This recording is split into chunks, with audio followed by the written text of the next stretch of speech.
vow, Mr. Hardcastle, you're very particular. Is there a creature in the whole country but ourselves that does not take a trip to town now and then to rub off the rust a little? There's the two Miss Hoggs and our neighbor, Miss Grisby. Go to take a month's polishing every winter.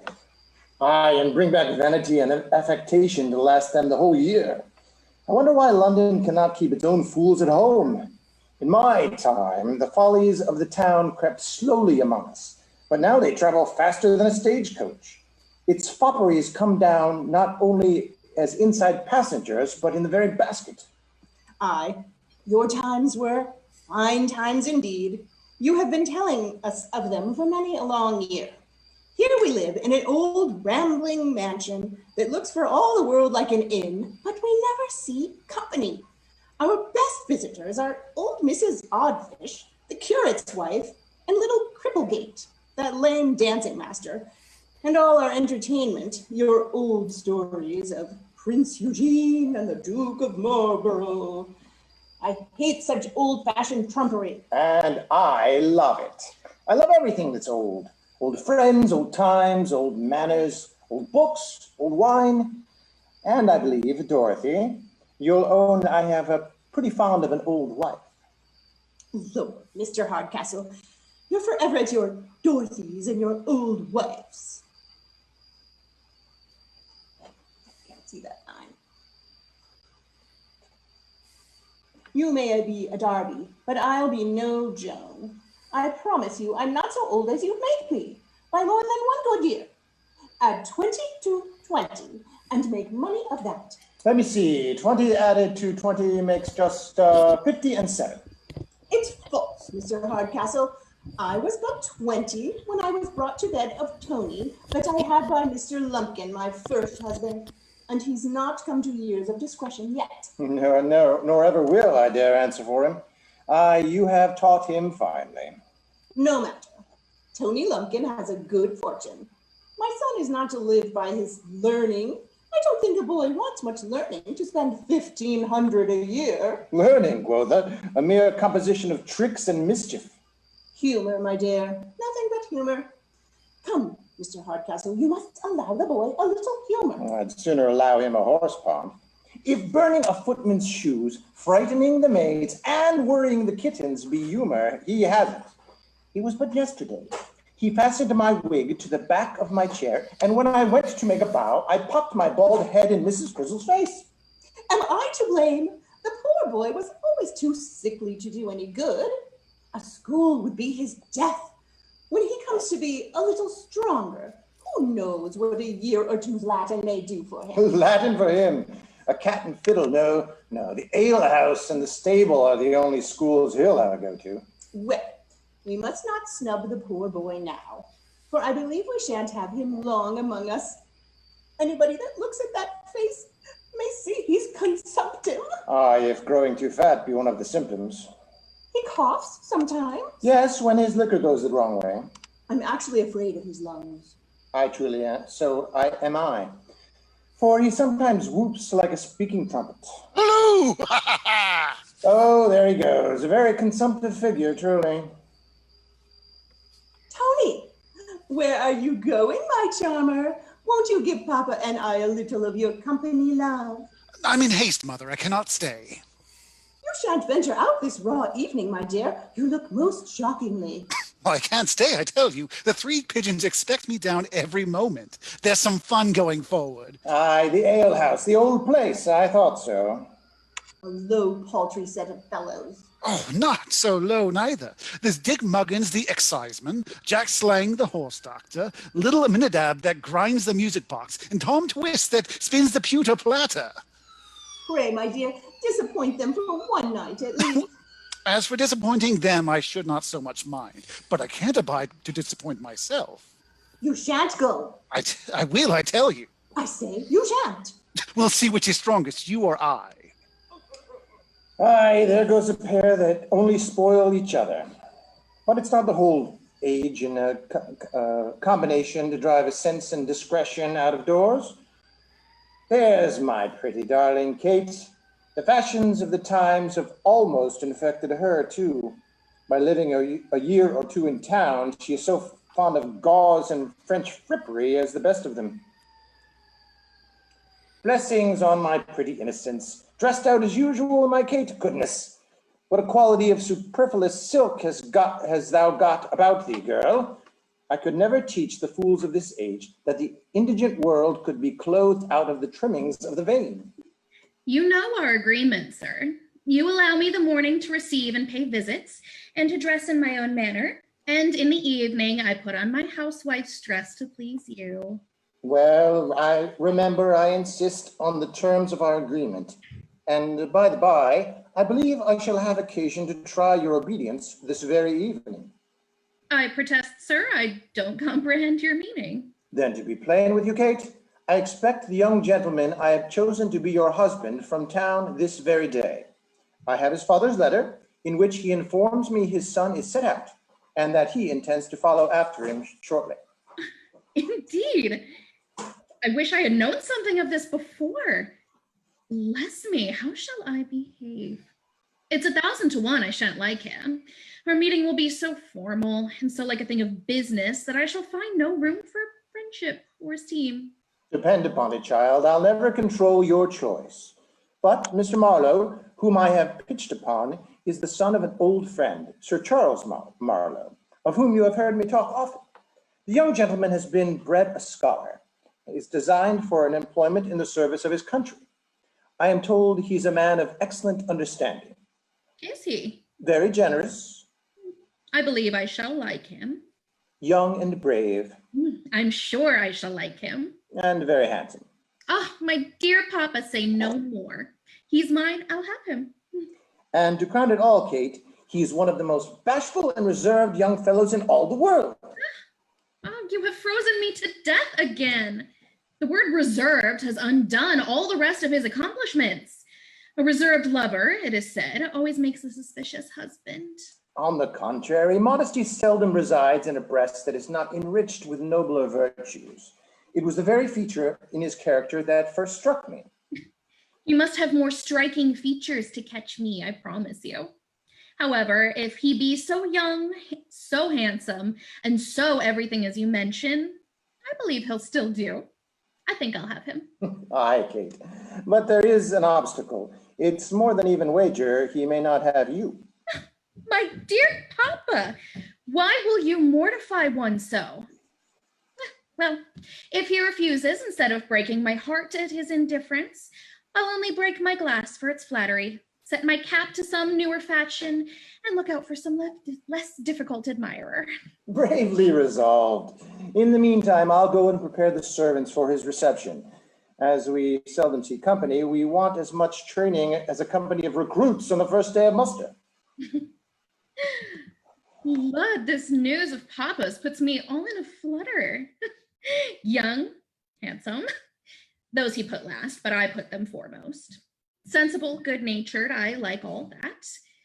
Then reserved and sheepish, that's much against him. Yet can't he be cured of his timidity by being taught to be proud of his wife? Yes, and can't I? But I vow I'm disposing of the husband before I have secured the lover. Oh, I'm glad you're come, Neville, my dear. Tell me, Constance, how do I look this evening? Is there anything whimsical about me? Is it one of my well-looking days, child? Am I in face today? Perfectly, my dear. Yet now I look again. Bless me. Sure no accident has happened among the canary birds or the goldfishes? Has your brother or the cat been meddling?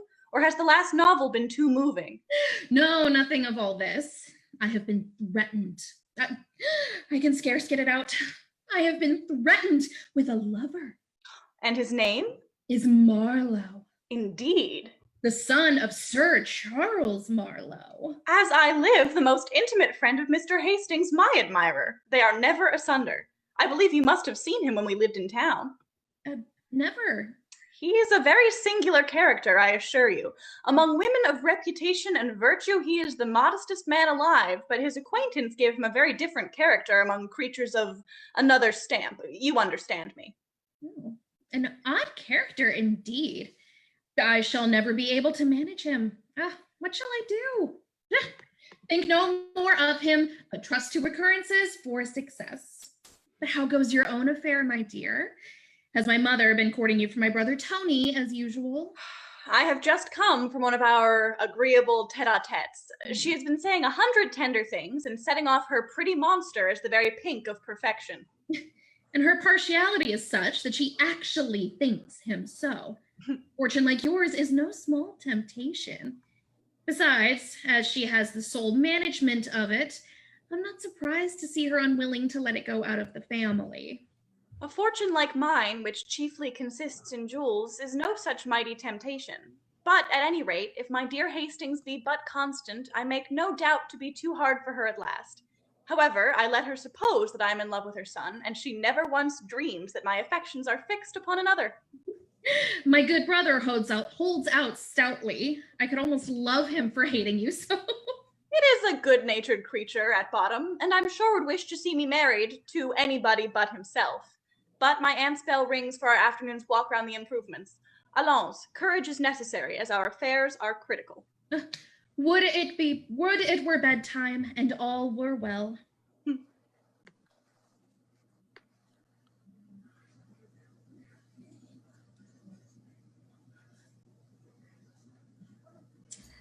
Hurrah! Hurrah! Hurrah! Bravo!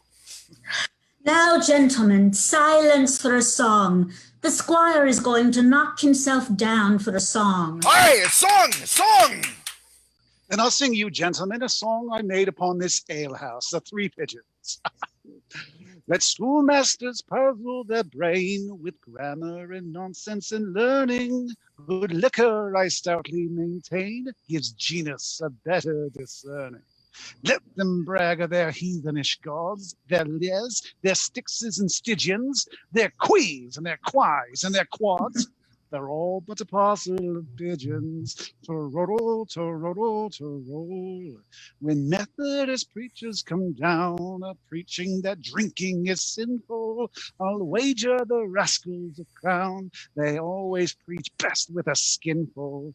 But when you come down with your pence for a slice of their scurvy religion, I'll leave it to all men of sense.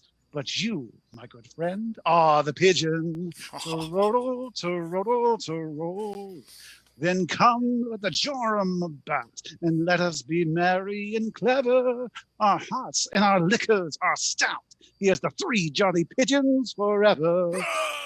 Let's cry out some woodcock or hare, your bustards, your ducks, and your widgeons. But of all the gay birds in the air, here's a health to the three jolly pigeons. To-roddle, to-roddle, to-roll. Bravo! Bravo! Bravo! Oh, the squire has got spunk in him. I loves to hear him sing because he never gives us nothing that's low. Oh, damn, anything that's low, I cannot bear it.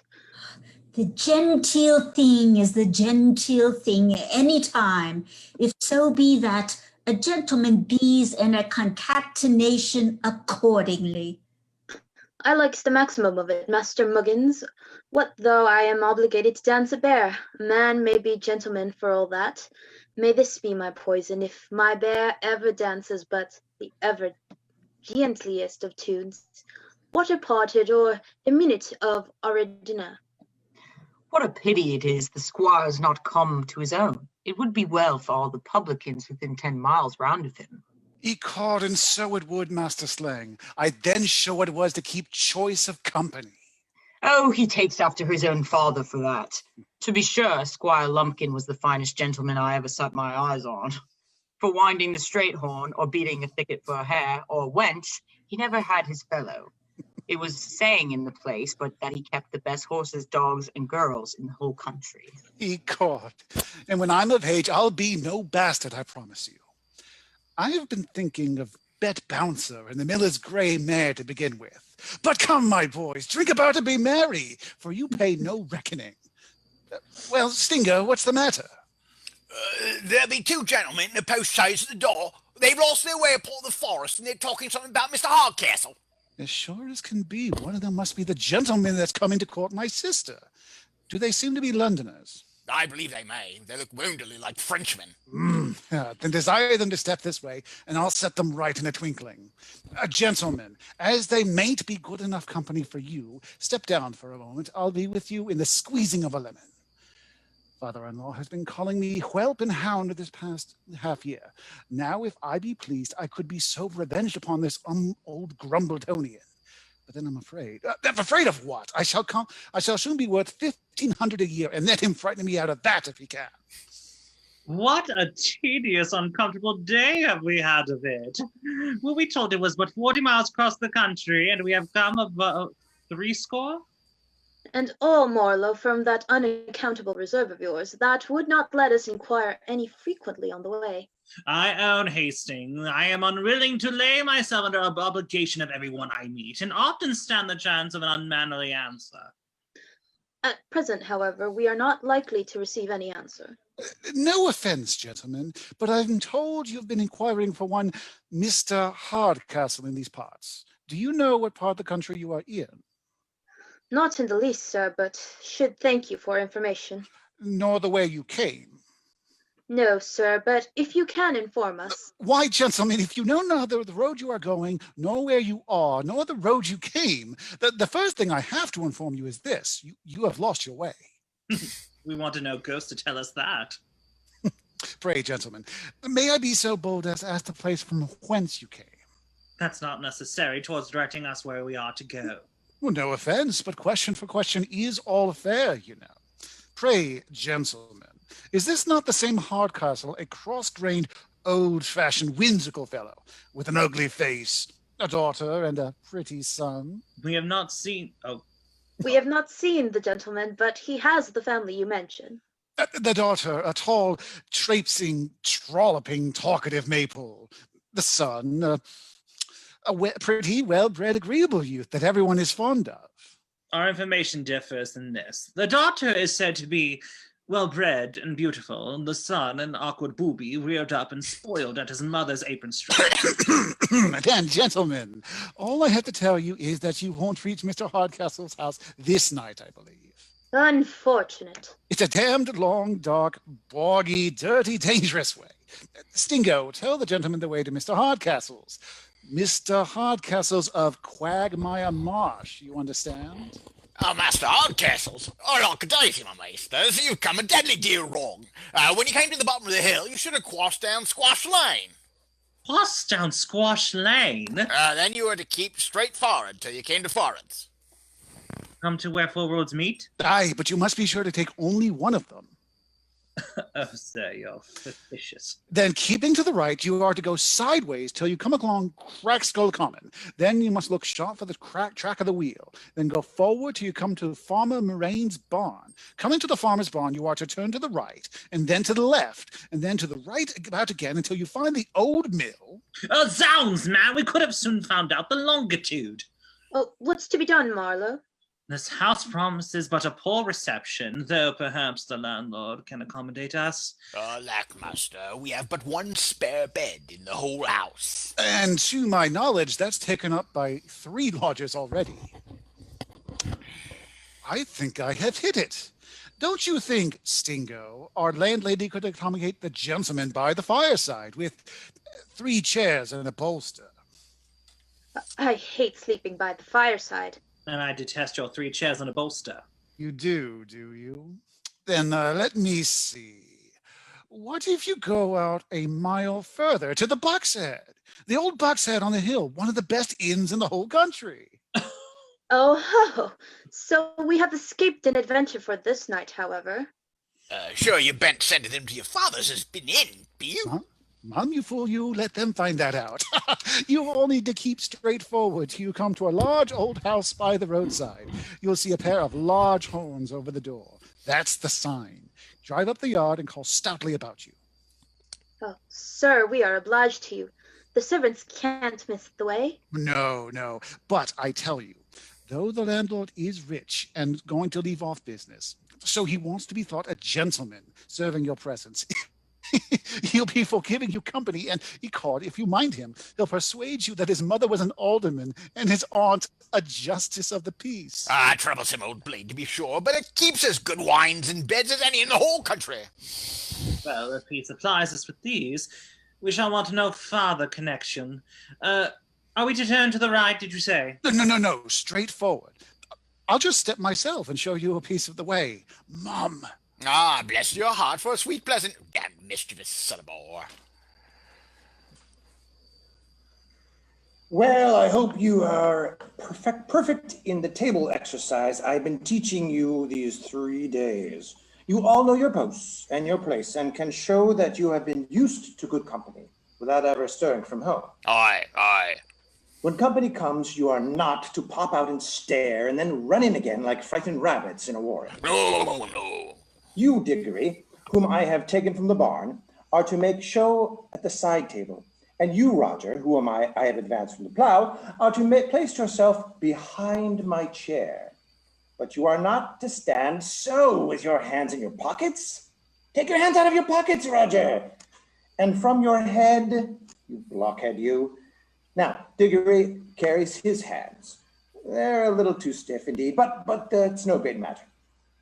I mind how I hold them. I learned to hold my hands this way when I was upon drill for the militia. And so, being upon drill... You must not be so talkative, Diggory. You must all be attention to the guests. You must let us talk and not think of talking. You must let us drink and not think of drinking. You must let us eat and not think of eating. Oh, by the Lord, your worship, that's perfectly impossible. Whenever Diggory sees eating going forward, ecod, he's always wishing for a mouthful himself. Blockhead, it's not a bellyful in the kitchen. It is not as good as a bellyful in the parlor. Stay your stomach with that reflection. Ecod, I thank your worship. I'll make a shift to stay my stomach with a slice of cold beef in the pantry. Diggory, you are too talkative. Then if I happen to say a good thing or tell a good story at table, you must not all burst out laughing as if you are part of the company. Then ecod, your worship, must not tell the story of old grouse in the gun room. I can't help laughing at that. Oh, for the soul of me. We have laughed at that these 20 years. The story is a good one. Well, honest Diggory, you may laugh at that, but still remember to be attentive. Suppose one of the company should call for a glass of wine. How will you behave? A glass of wine, sir, if you please. Why don't you move? God, your worship. I never have courage till I see the eatables and drinkables brought upon the table, and then I'm as bold as a lion. What will nobody move? I'm not to leave this place. I'm sure it's no place of mine. Nor mine for Sartain. Wands, and I'm sure it cannot be mine. You numbskulls, and so while, like your betters, you are quarreling for places, the guests must be starved. Oh, you dunces. I find I must begin all over again. But don't I hear a coach drive into the yard? To your posts, you blockheads. I'll go in the meantime and give my old friend's son a hearty reception at the gate. By the 11th, my place has gone quite out of my head. I know that my place is to be everywhere. Where the devil is mine? My place is to be nowhere at all, and so I go about my business. Welcome, gentlemen. Very welcome this way. After the disappointments of the day, welcome once more, Charles, to the comforts of a clean room and a good fire. Upon my word, a very well-looking house. Antique, but credible. The usual fate of a large mansion. Having first ruined the master by good housekeeping, it at last comes to levy contributions as an inn. As you say, we passengers are to be taxed to pay all these fineries. We have often seen a good sideboard or a marble chimney piece, though not actually put in the bill, inflame a reckoning confoundedly. Travelers, George, must pay in all places. The only difference is that in good inns you pay dearly for luxuries. In bad inns you are fleeced and starved. You have lived very much among them.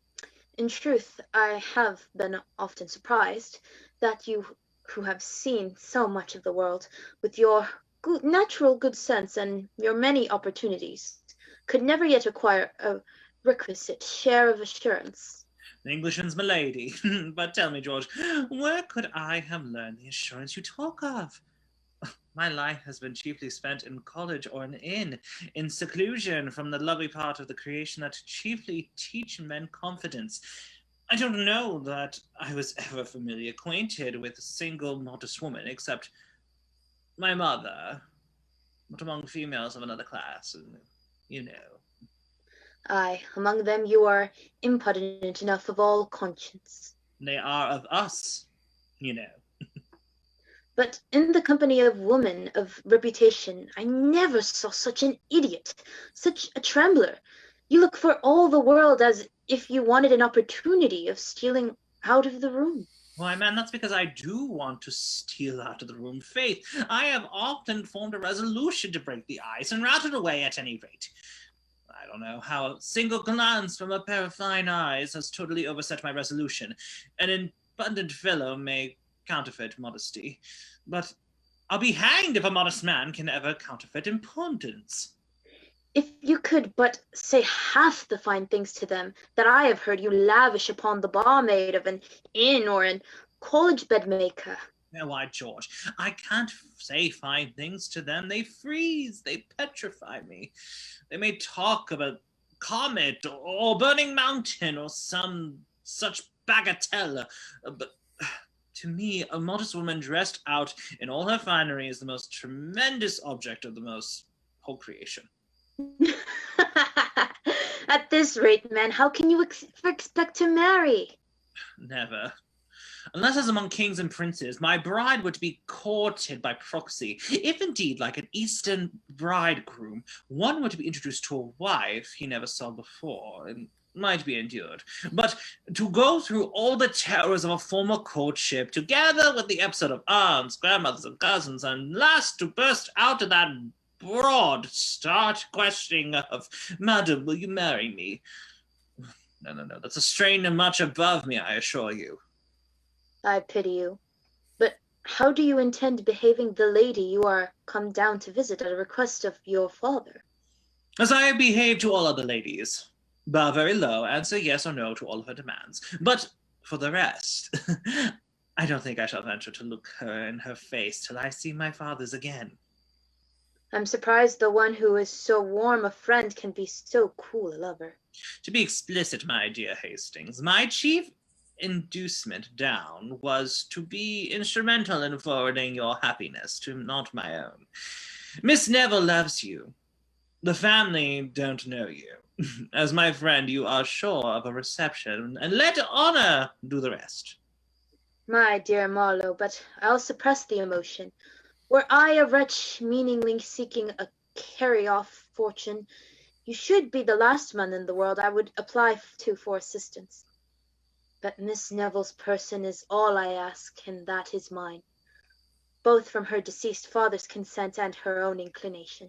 Happy man! And you have talents and art to captivate any woman. I'm doomed to adore the sex, and yet to converse with only that I despise.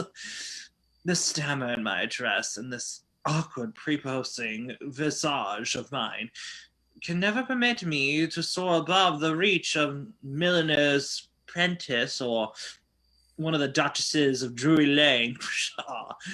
This fellow here to interrupt us. Gentlemen, once more, you are heartily welcomed. Which is Mr. Marlowe? Sir, you are heartily welcome. It is not my way, you see, to receive my friends with my back to the fire. I like to give them a hearty reception in the old style at my gate. I like to see their horses and trunks taken care of. It's got our names from the servants already. We approve your caution and hospitality, sir. I have been thinking, George, of changing our traveling dresses in the morning. I am grown confoundedly ashamed of mine.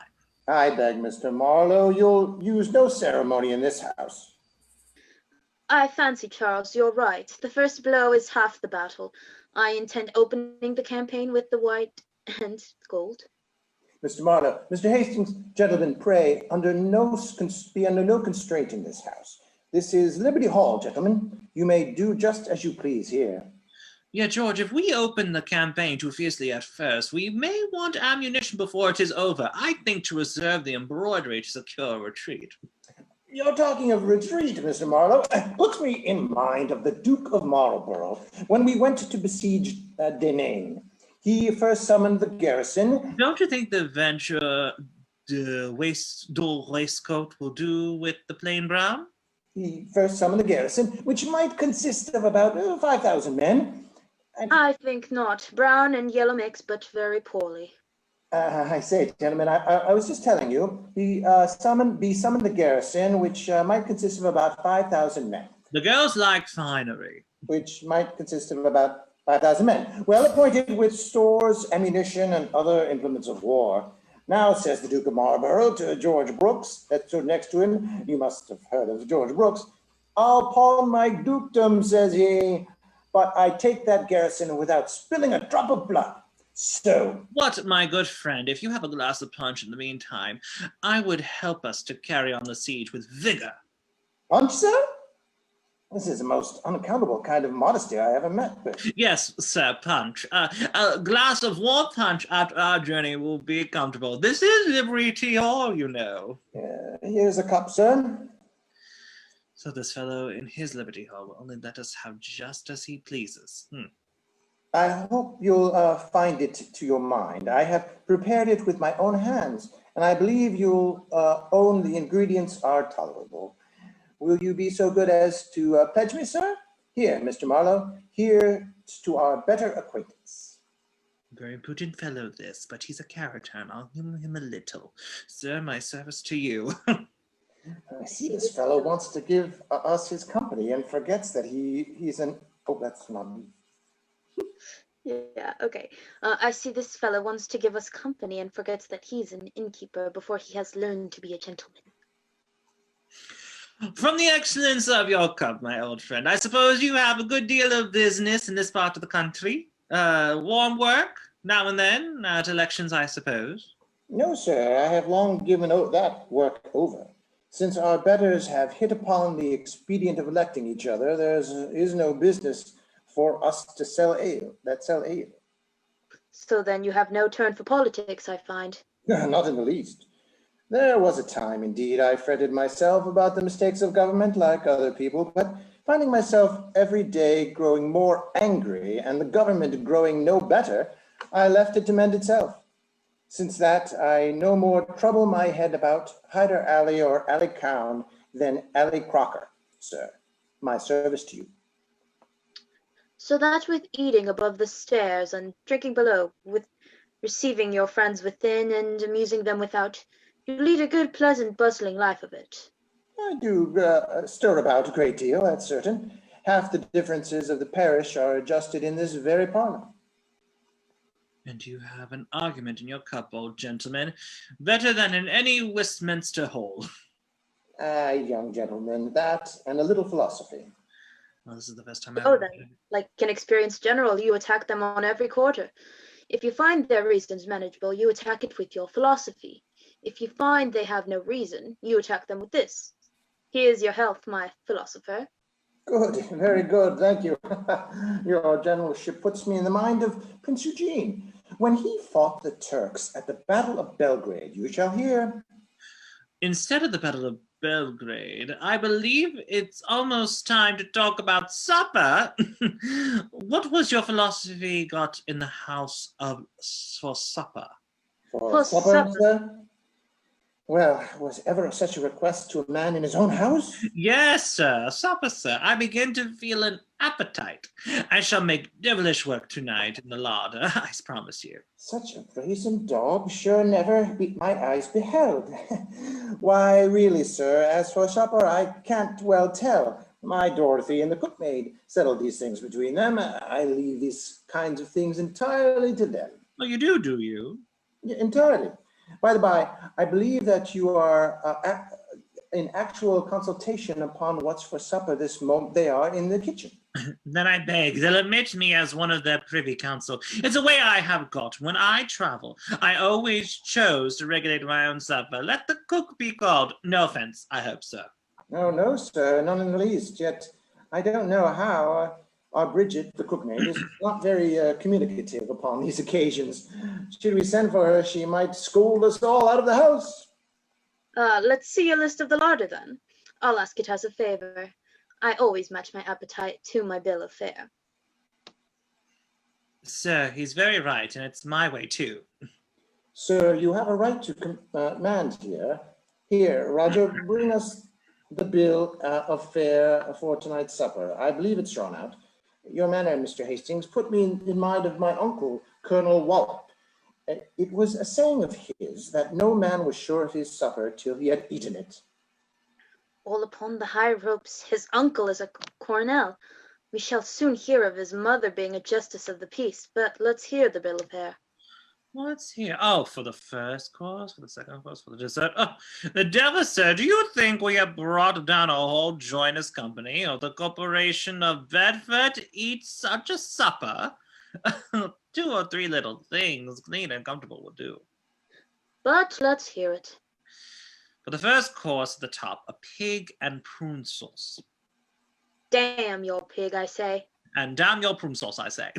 And yet, gentlemen, to men that are hungry, pig and prune sauce is very good eating. At the bottom of calf's tongue and brains. Let your brains be knocked out, my good sir. I don't like them. Or you may clap them on a plate by themselves. I do. That impudence confounds me. Gentlemen, you are my guests. Make what alterations you please. Is there anything else you wish to retrench or alter, gentlemen? Item, a pork pie, a boiled rabbit and sausages, a Florentine, a shaking pudding, and a dish of taffety cream. Confound your made dishes. I shall be as much at a loss of this house as at a green or yellow dinner at a French ambassador's table. I'm for plain eating. I'm sorry, gentlemen, that I have nothing that you like, but if there is anything you have a particular fancy to... Why, really, sir, your bill of fare is so exquisite that any one part of it is full as good as another. Send us what you please, so much for supper. And now to see that our beds are aired and properly taken care of. Oh, I entreat you'll leave that to me. You'll not stir a step. Leave that to you, I protest, sir. You must excuse me. I always look to these things myself. I must insist, sir. You'll make yourself easy on that head. You see, I'm resolved on it. A very troublesome fellow this is I have ever met. Well, sir, I'm resolved at least to attend you. This may be modern modesty, but I never saw anything look so old-fashioned impudence. So I find this fellow's civilities begin to grow troublesome. But who can be angry at those absurdities which are meant to please him? Ha! What do I see? Miss Neville, by all that's happy. My dear Hastings, to what unexpected good fortune, to what accident am I to ascribe this happy meeting? Rather let me ask the same question, as I could never have hoped to meet my dearest Constance at an inn. An inn? Sure you mistake. My aunt, my guardian, lives here. What could induce you to think this house an inn? My friend, Mr. Marlowe, with whom I came down, and I have been sent here as an inn, I assure you. A young fellow whom we accidentally met at the house hard by directed us hither. Certainly it must be one of my hopeful cousin's tricks, of whom you have heard me talk so often. He whom your aunt intends for you? He whom I have such just apprehensions? Oh, you have nothing to fear from him, I assure you. You'd adore him if you knew how heartily he despises me. My aunt knows it too, and has undertaken to court me for him, and actually begins to think she has made a conquest. Thou, dear disassembler, you must know, my Constance, I have just seized this happy opportunity of my friend's visit just here to get admittance into the family. The horses that carried us down are now fatigued with their journey, but they'll soon be refreshed, and then, if my dearest girl will trust in her faithful Hastings, we shall soon be landed in France, where even among slaves the laws of marriage are respected. I have often told you that though ready to obey you, I yet should leave my little fortune behind with reluctance. The greatest part of it was left me by my uncle, the India director, and chiefly consists in jewels. I've been for some time persuading my aunt to let me wear them. I fancy I'm very near succeeding. The instant they are put into my possession, you shall find me ready to make them and myself yours. Perish the baubles. Your person is all I desire. In the meantime, my friend Marlowe must not let into his mistake. I know the strange reserve of his temper and such, that if abruptly informed of it, he would instantly quit the house before our plan was ripe for execution. But how shall we keep him in the deception? Miss Hardcastle has just returned from walking. What if we still continue to deceive him? This way. The astudities of these people tease me beyond bearing. My host seems to think of it ill manners to leave me alone, and so he collapsed not only himself, but his old-fashioned wife on my back. They talk of coming to sup with us too, and then I suppose we ought to run the gauntlet through all the rest of the family. What have we got here? Oh, my dear Charles, let me congratulate you. The most fortunate accident. Who do you think is just alighted? Can't guess. Our mistresses, boy, Miss Hardcastle and Miss Neville. Give me leave to introduce Miss Constance Neville to your acquaintance. Happening to dine in the neighborhood, they called on their return to take fresh horses here. Miss Hardcastle has just stepped into the next room and will be back in an instant. Wasn't it lucky, eh? I have been mortified enough for all conscience, and here comes something to complete my embarrassment. Well, but wasn't it the most fortunate thing in the world? Yes. Very fortunate. A most joyful encounter. But our dresses, George. You are now in a disorder. What if we should postpone their happiness till tomorrow? Tomorrow at her house. It will be a very bit as convenient and rather more respectful. Tomorrow let it be. By no means, sir. Your ceremony will displease her. The disorder of your dress will show the ardor of your impatience. Besides, she knows you are in the house and will permit you to see her. Oh, the devil. How shall I support it? Hastings, you must not go. You are to assist me, you know. I shall be confoundedly ridiculous. Yet, hang it, I'll take courage. Oh, pshaw, man.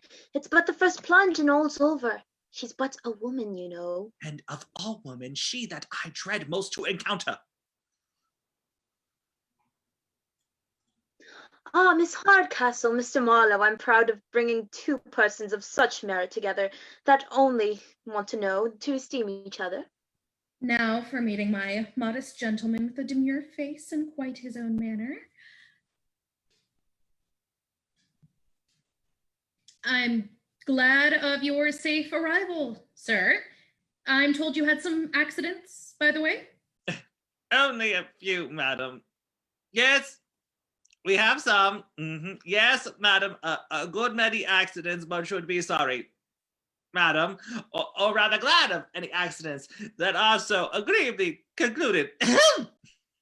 You never spoke better in your whole life. Keep it up and I'll secure you the victory.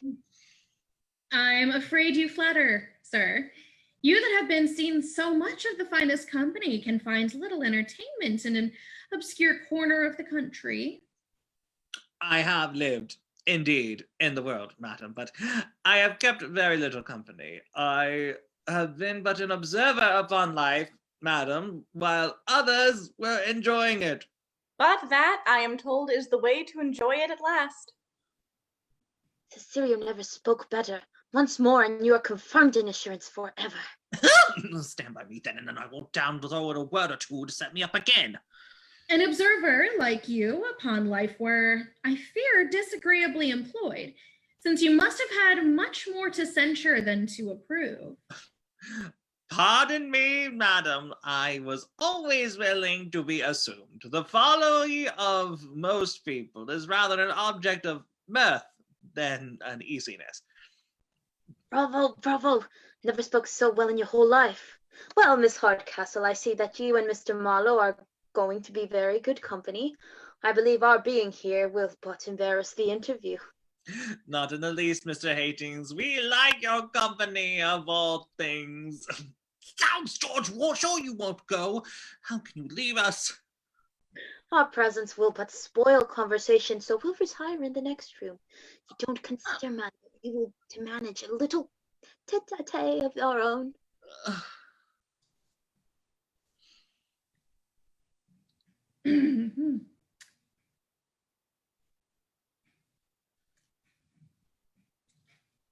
But you have not been wholly an observer, I presume, sir.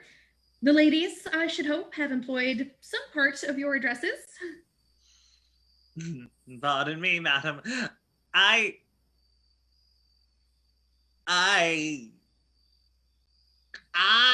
as have yet studied only to deserve them. And that, some say, is the very worst way to obtain them. Perhaps so, madam, but I love to converse only with the more grave and sensible part of the sex. But I'm afraid I grow tiresome. Not at all, sir. There is nothing I like so much as grave conversation myself. I could hear it forever. Indeed, I have often been surprised how a man of sentiment could ever admire those light, airy pleasures where nothing reaches the heart. It's a disease of the mind, madam. In a variety of tastes, there must be some who, wanting a relish for, I understand you, sir. There must be some who, wanting a relish for refined pleasures, pretend to despise what they are incapable of tasting. My meaning, madam, but indefinitely better expressed, and I can't help observing. Who could ever suppose this fellow impudent upon some occasions? You were going to observe. I was observing, madam. I protest, madam. I forget what I was going to preserve. I vow, and so do I. You were observing, sir, that in this age of hypocrisy, something about hypocrisy, sir? Yes, madam. In this age of hypocrisy, there are few who but a strict inquiry do not, I understand you perfectly, sir. Egad, and that's more than I do myself. You mean that in this hypocritical age, there are few that do not condemn in public what they practice in private, and think they pay every debt to virtue when they praise it. True, madam. Those who have most virtue in their mouths have least of it in their bosoms. But I'm sure I tire you, madam. Not in the least, sir. There's something so agreeable and spirited in your manner. Such life and force. Pray, sir, go on. Yes, madam, I was saying that there are some occasions when a total want of courage, madam, destroys all the... and puts us upon... I agree with you entirely. A want of courage upon some occasions assumes the appearance of ignorance and betrays us when we most want to excel. I beg you'll proceed. Yes, madam, morally speaking, madam, but I see Miss Neville expecting us in the next room. I would not intrude for the world. I protest, sir. I never was more agreeably entertained in all my life. Pray, go on. Yes, madam, I was... Oh, but she beckons us to join her. Madam, shall I do myself the honor to attend you? Well, then, I'll follow. This pretty smooth dialogue has done for me.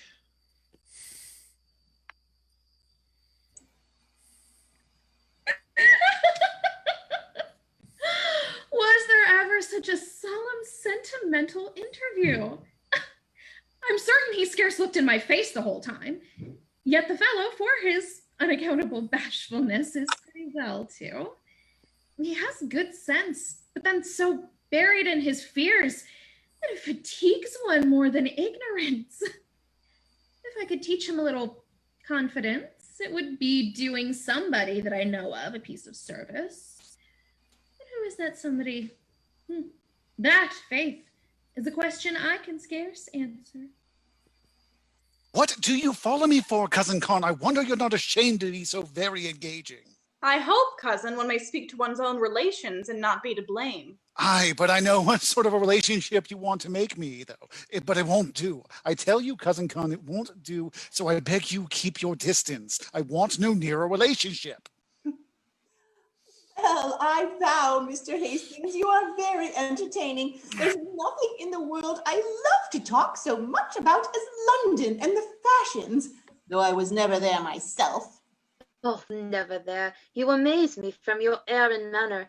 I concluded you had been bred all your life either at Ranelagh, St. James, or Tower Wharf. Oh, sir, you are only pleased to say so. We country persons can have no manner at all. I'm in love with the town, and that served to raise me above some of our neighboring rustics. But who can have a manner that has never seen the Pantheon, the Grotto Gardens, the Borough, and such places where the nobility chiefly resort? All I can do is to enjoy London at second hand. I take care to know every tete-a-tete from the scandalous magazine and have all the fashions as they come out in a letter from 2 Miss Ricketts of Crooked Lane. Pray, how do you like this head, Mr. Hastings? Oh, extremely elegant and dégagé, upon my word, madame. Your frisure is a Frenchman, I suppose. Oh, I protest. I dressed it myself from a print in the ladies' memorandum book for last year. Indeed. Such a head in a side box at a playhouse would draw as many gazers as my lady mayoress at the city ball. Oh, I vow, since inoculation began, there is no such thing to be seen as a plain woman. So one must dress a little particular, or one may escape in the crowd. But that can never be your case, madam, in any dress. Yet, what signifies my dressing when I have a piece of antiquity by my side, as Mr. Hardcastle? All I can say will never argue down a single button from his clothes. I have often wanted him to throw off his great flaxen wig, and where he was bald, to plaster it over, like my Lord Pateley, with powder. Oh, you are right, madam. For, as among the ladies there are none ugly, so among the men there are none old. But what do you think his answer was? Why, with his usual Gothic vivacity, he said, I only wanted him to throw off his wig to convert it into a tuft for my own wearing. Oh, intolerable. At your age you may wear what you please, and it must become you. Pray, Mr. Hastings, what do you take to be the most fashionable age about town? Some time ago, 40 was all the mode, but I'm told the ladies intend to bring up 50 for the ensuing winter. Seriously? Then I shall be too young for the fashion. Oh, no, lady. Begins now you put on jewels till she's past 40. For instance, Miss there in a polite circle would be considered as a child, as a mere maker of samplers. And yet Mrs. Niece thinks herself as much a woman and is fond of jewels as the oldest of us all. Your niece, is she? And that young gentleman a brother of yours, I should presume? My son, sir. They are contracted to each other. Observe their little sports. They fall in and out 10 times a day, as if they were man and wife already. Well, Tony child, what soft things are you saying to your cousin Constance this evening? I have been saying no soft things, but that it's very hard to be followed about so. God, I've not a place in the whole house now that's left to myself but the stable. Oh, never mind him, Con, my dear. He's in another story behind your back. There's something generous in my cousin's manner. He falls out before faces to be forgiven in private. That's a damned confounded crack. Ah, he's a sly one. Don't you think they are like each other about the mouth, Mr. Hastings? The Blankenship mouth to a T. They're of a size, too. Back to back, my pretties, that Mr. Hastings may see you. Come, Tony. Your head is good not make me, I tell you. Ah, Lord, he's almost cracked my head.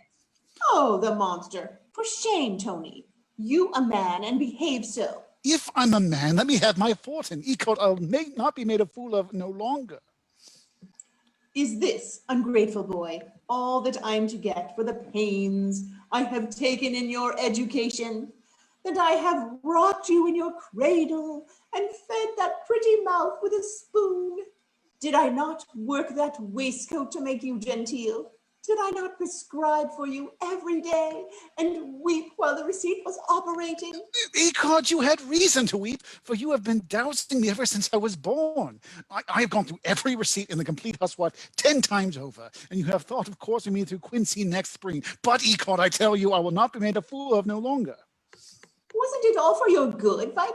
Wasn't it all for your good? I wish you'd let me and my good alone then, snubbing this way when I'm in spirits. If I'm to have any good, let it come of itself, not to keep dinging it into me. That's false. I never see you when you're in spirits. No, Tony. You then go to the alehouse or kennel. I'm never to be delighted with your agreeable wild notes, unfeeling monster. Ecod, Mama, your own notes are the wildest of the two. Was ever the like? But I see he wants to break my heart. I see he does. Oh, dear madam, permit me to lecture you the young gentleman a little. I'm certain I can persuade him to his duty. Well, I must retire. Come, Constance, my love. You see, Mr. Hastings, the wretchedness of my situation. Was ever poor woman so plagued with a dear, sweet, pretty, provoking, undutiful boy? There was a young man riding by and fain would have his will. Ring-de-dooley. Don't mind her. Let her cry. It's the comfort of her heart. I have seen her and sister cry over a book for an hour together. And they said they liked the book the better, the more it made them cry. Then you're no friend of the ladies. I find my pretty young gentleman. That's as I find him. Not to her of your mother's choosing, I dare answer, and yet she appears to me a pretty well-tempered girl. That's because you don't know her as well as I do. Ecod, I know every inch about her, and there's not a more bitter, cantankerous toad in all of Christendom. Pretty encouragement this for a lover. I have seen her since the height of that. She has as many tricks as a hare in a thicket or a coal on the first day's breaking. To me, she appears sensible and silent. Aye, before company, but when she's with her playmates, she's as loud as a hog in a gate. But there is a meek modesty about her that charms me. Yes, but curb her never so little, she'll kick up and you're flung in a ditch. Well, but you must allow her a little beauty. Yes, you must allow her some beauty. Ooh, bandbox. She's all a made-up thing, man. But you could see Bet Bouncer on these parts. You might then talk of beauty. Ecod, she has 2 black eyes as black as sloes, as cheeks as broad and red as a pulpit's cushion. She'd make 2 of she. Well, what say you to a friend that would take this bitter bargain off your hands? None. Would you thank him that would take Miss Neville and leave you to happiness and your dear Betsy? Aye, but where is there such a friend for whom would take her? I am he. If you but assist me, I'll engage to whip her off to France, and you shall never hear more of her. Assist you? Ecod, I will, to the last drop of my blood. I clap a pair of horses to your chase that shall trundle you off in a twinkling, and may he get you a pair of fortin beside, in jewels that you little dream of. My dear squire, this looks like a plot of spirit. Come along then, and you shall see more of my spirit than you when you have done with me. We are the boys that fear no noise when the thundering cannons roar. What could my old friend Sir Charles mean by recommending his son as the modestest young man in town? To me, he appears the most impudent piece of brass that ever spoke with a tongue. He has taken possession of the easy chair by the fireside already. He took off his boots in the parlor and desired me to see them taken care of. I'm desirous to know how his impudence affected my daughter. She will certainly be shocked at it. Well, my Kate, I see that you've changed your dress, as I bade you, and yet I believe there's no great occasion. I find such a pleasure, sir, in obeying your commands that I take care to observe them without ever debating their propriety. And yet, Kate, I sometimes give you some cause, particularly when I recommend my modest gentleman to you as a lover today. You taught me to expect something extraordinary, and I find the original exceeds the description. I was never so surprised in my life. He has quite confounded all my faculties. I never saw anything like it, and a man of the world, too. He learned it all abroad. What a fool I was. To think a young man could learn modesty by traveling. He might as soon learn wit at a masquerade. It seems all natural to him. A good deal assisted by bad company and a French dancing master. Sure you mistake, Papa. A French dancing master could never have taught him that timid look, that awkward address, that bashful manner. Whose look? Whose manner, child? Mr. Marlowe's? His mauvaise honte, his timidity struck me at first sight. And your first sight deceived you, for I think him one of the most brazen first sights that ever astonished my senses. Sure, sir, you rally. I never saw anyone so modest. Can you be serious? I never saw such bouncing, swaggering puppies since I was born. Bully Dawson was but a fool to him. Surprising. He met me with a respectful bow, a stammering voice, and a look fixed on the ground. He met me with a loud voice, a lordly air, and a familiarity that made my blood freeze again. He treated me with diffidence and respect, censured the manners of the age, admired the prudence of girls that never left, tired me with apologies for being tiresome, then left the room with a bow and, "Madam, I would not for the world detain you." He spoke to me as if he knew me all my life. About 20 questions and never waited for an answer, interrupted my best remarks with some silly pun, and when I was in my best story of the Duke of Marlborough and Prince Eugene, he asked if I had not a good hand at making punch. Yes, Kate, he asked your father if he was a maker of punch. One of us must certainly be mistaken. If he be what he has shown himself, I'm determined you shall never have my consent. And if he be the sullen thing I take him, he shall never have mine. In one thing, then, we are agreed to reject him. Yes, but upon conditions. For if you should find him less impudent, and I more presuming, if you find him more respectful and I more importunate, I don't know, the fellow is well enough for a man. Certainly we don't meet many such at a horse race in the country. If we should find him so, but that's impossible. The first appearance has done my business. I'm seldom deceived in that. And yet there may be many good qualities under that first appearance. Aye, when a girl finds a fellow's outside to her taste, then she sets about guessing the rest of his furniture. With her, a smooth face stands for good sense, and a genteel figure for every virtue. I hope, sir, a conversation begun with a compliment to my good sense won't end with a sneer at my understanding. Pardon me, Kate, but if young Mr. Brazen can find the art of reconciling contradictions, he may please us both, perhaps. And as one of us must be mistaken, what if we go to make further discoveries? Agreed. But depend on it, I'm in the right. And depend on it, I'm not much in the wrong. Ecod, I have caught them. Here they are, my cousin Con's necklace, bobs and all. My mother shan't cheat the poor souls out of their fortune neither. Oh, my Genus, is that you? My dear friend, how have you managed with your mother? I hope you have amused her with pretending love for your cousin, and that you are willing to be reconciled at last. Our horses will be refreshed in the short time, and we shall soon be ready to set off. And here's something to bear your charges by the way. Your sweetheart's jewels. Keep them and hang them, I say, that would rob you of one of them. But how have you procured them from your mother? Ask me no questions, and I'll tell you no fibs. I procured them by rule of thumb. If I had not a key to every drawer in Mother's bureau, how could I go to the alehouse as often as I do? An honest man may rob himself of his own at any time. Thousands do it every day. But to be plain with you, Miss Neville is endeavoring to procure them from your aunt this very instant. If she succeeds, it will be the most delicate way of least obtaining them. Well, keep them till you know how it will be. But I know how it will be well enough. She'd as soon part with the only sound tooth in her head. Oh, but I dread the effects of her resentment when she finds she has lost them. And never you mind her resentment. Leave me to manage that. I don't value her resentment the bounce of a cracker. Zounds, there they are. Mortis Prince. Indeed, Constance, you amaze me. Such a girl as you want jewels?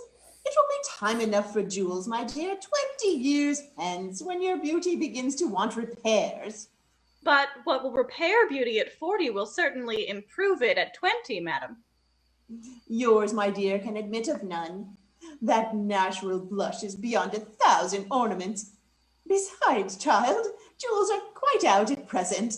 Don't you see half the ladies of our acquaintance, my Lady Kildaylight and Mrs. Crump and the rest of them, carry their jewels to town and bring nothing but paste and marcasites back. But who knows, madam, but somebody that shall be nameless would like me best with all my little finery about me? Consult your glass, my dear, and then see if, with such a pair of eyes, you may want any better sparklers. What do you think, Tony, my dear? Does your cousin Con want any jewels in your eyes to set off her beauty? That's as thereafter may be. My dear aunt, if you knew how it would oblige me. A parcel of old-fashioned rose and table-cut things. They would make you look like the court of King Solomon at a puppet show. Besides, I believe I can't readily come at them. They may be missing, for aught I know to the contrary. Ooh, then why don't you tell her so at once, as she's so longing them? Tell her they're lost. It's the only way to quiet her.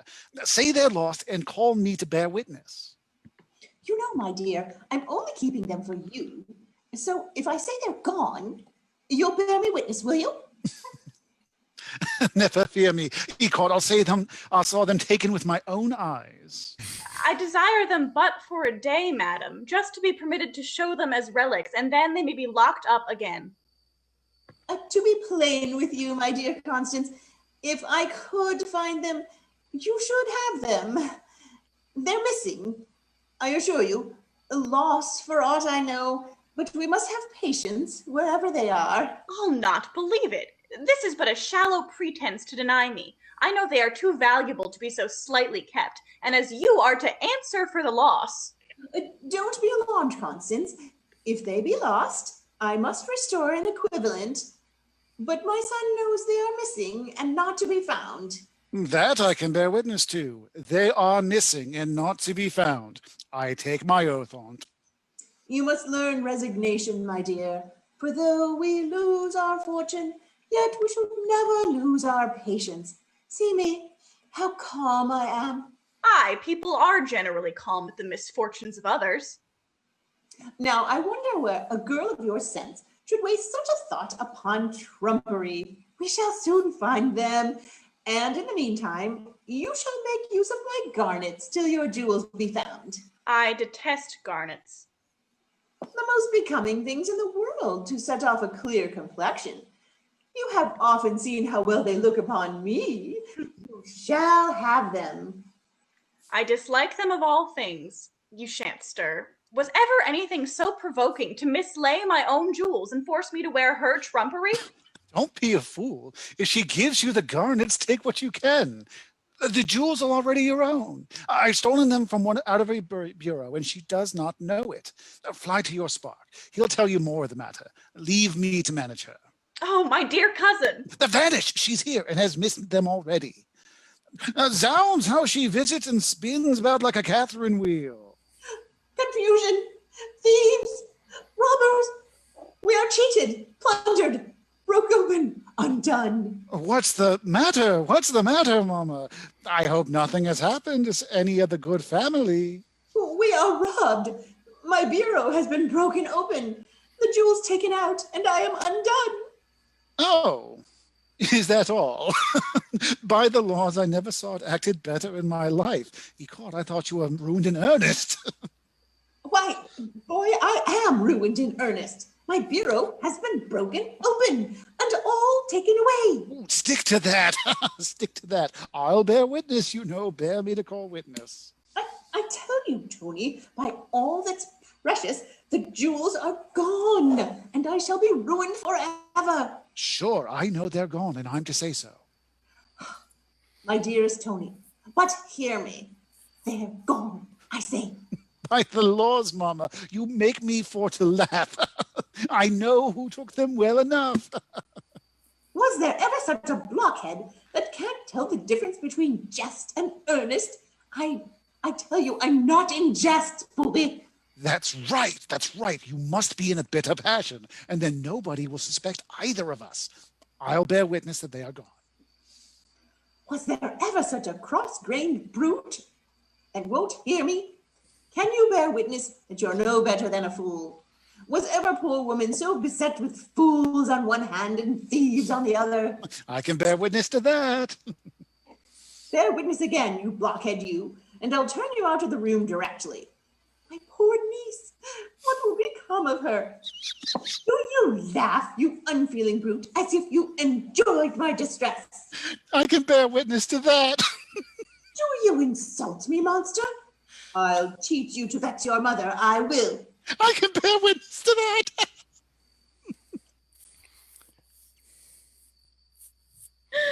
What an unaccountable creature is that brother of mine. To send them to the house as an inn?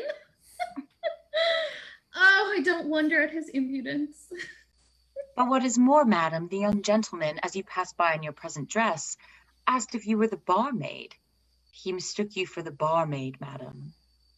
Did he? Then as I live, I'm resolved to keep up the delusion. Tell me, Pimple, how do you like my present dress? Don't you think I look something like Cherry in the bow stratagem? It's the dress, madam, that every lady wears in the country, but when she visits or receives company. And are you sure he does not remember my face or person? Certain of it. I vow I thought so. For though we spoke for some time together, yet his fears were such that he never once looked up during the interview. Indeed, if he had, my bonnet would have kept him from seeing me. But what do you hope from keeping him in his mistake? In the first place, I shall be seen, and that is no small advantage for a girl who brings her face to market. Then I shall perhaps make an acquaintance, and that's no small victory gained over one who never addresses any but the wildest of her sex. But my chief aim is to take my gentleman off his guard, and like an invisible champion of romance, examine the giant's force before I offer combat. But you are sure you can act your part and disguise your voice so that he may mistake that as he has already mistaken your person? Never fear me. I think I have got the true bar can't. Did your honor call? Attend the lion there? Pipes and tobacco for the angel? The lamb has been outrageous this half hour. It will do, madam, but he's here.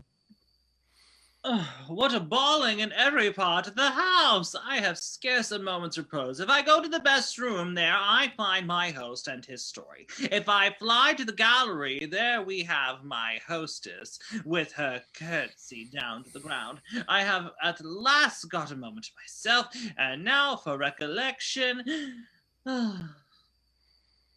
Did you call, sir?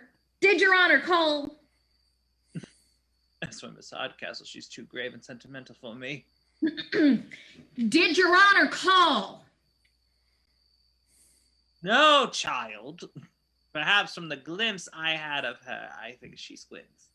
I'm sure, sir. I heard the bell ring. No. I have pleased my father, however, by coming down, and I'll tomorrow please myself by returning. Perhaps the other gentleman called, sir. I tell you no. I should be glad to know, sir. We have such a parcel of servants. No, I tell you. Yes, child, I think I did call. I vow, child, you are vastly handsome. Lie, sir, you'll make one ashamed. Never saw a more sprightly, malicious eye. Yes, my dear, I did call. Have you got any of your, what do y'all call it in the house? No, sir, we've been out of that for these 10 days. One may call in this house, I find, to very little purpose. Suppose I should call for a taste, just by the way of a trial, of the nectar of your lips. Perhaps I might be disappointed in that, too. Nectar? Nectar? That's a liquor where there's no call for it in these parts. French, I suppose. We sell no French wines here, sir. Of true English growth, I assure you. Then it's odd I should not know it. We brew all sorts of wines in this house, and I have lived here these 18 years. 18 years? Why, one would think, child, you kept the bar before you were born. How old are you? Sir, I must not tell my age. They say women in music should never be dated. To guess at this distance, you can't be much more above 40. Yet nearer, I don't think so much. By coming closer to some women, they look younger still, but when we come very close indeed. Pray, sir, keep your distance. One would think you wanted to know one's age as they do horses by mark of mouth. I protest, child, you use me extremely ill. If you keep me at this distance, how is it possible you and I can ever be acquainted? And who wants to be acquainted with you? I want no such acquaintance, not I. I'm sure you did not treat Miss Hardcastle, that was here a while ago, in this ostrabulous manner. I'll warrant me, before her you looked dashed and kept bowing to the ground and talked for all the world as if you was before a justice of the peace. Egad, she has hit it sure enough. In awe of her, child? Ha! Ha! Ha! A mere awkward, squinty thing. No. I find you don't know me. I laughed and rallied her a little, but I was unwilling to be severe. No, I could not be too severe. Curse me. Oh, then, sir, you are a favorite, I find, among the ladies. Yes, my dear, a great favorite. And yet, hang me, I don't see what they find in me to follow. At the ladies' club in town, I'm called their agreeable rattle. Rattle, child, is not my real name, but for one I'm known by. My name is Solomons. Mr. Solomons, my dear, at your service. Hold, sir. You are introducing me to your club, not to yourself. And so you're a great favorite there, you say? Yes, my dear. There's Mrs. Montrap, Lady Betty Blackleg, the Countess of Sligo, Mrs. Langhorns, old Miss Biddy Buckskins, and your humble servant. Keep up at your spirit of the place. Then it's a very merry place, I suppose. Yes, as merry as cards, supper, wine, and old women can make us. And their agreeable rattle. God, I don't quite like this chit. She looks knowing, methinks. You laugh, child. I can't but laugh to think what time they all have for minding their work or their family. Oh, gosh, don't laugh at me. Do you ever work, child? I'm sure. There's not a screen or quilt in the whole house but can bear witness to that.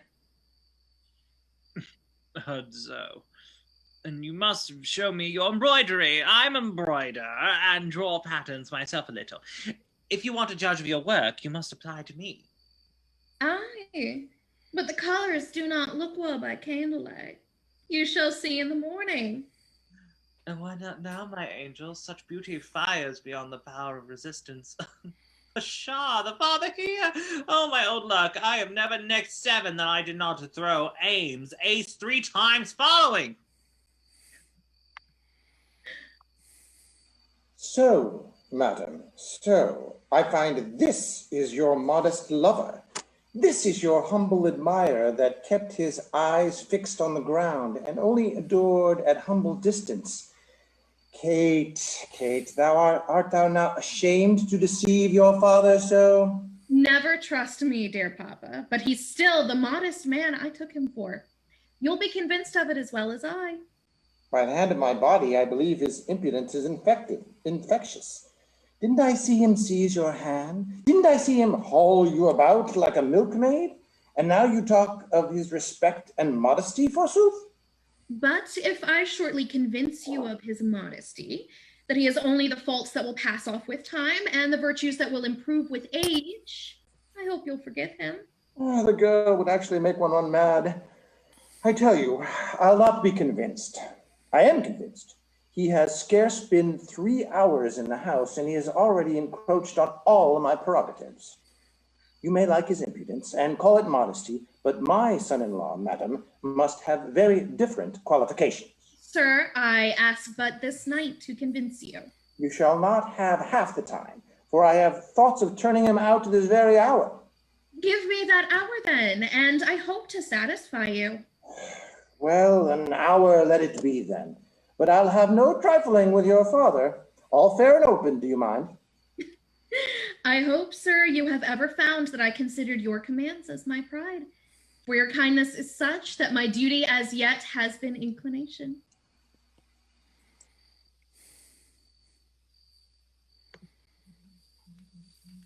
You surprise me. Sir Charles Marlowe expected here this night? Where have you had your information? You may depend upon it. I just saw his letter to Mr. Hardcastle in which he tells him he intends setting out a few hours after his son. Then my Constance all must be completed before he arrives. He knows me, and should he find me here, would discover my name and perhaps my designs to the rest of the family. The jewels, I hope, are safe? Yes, yes.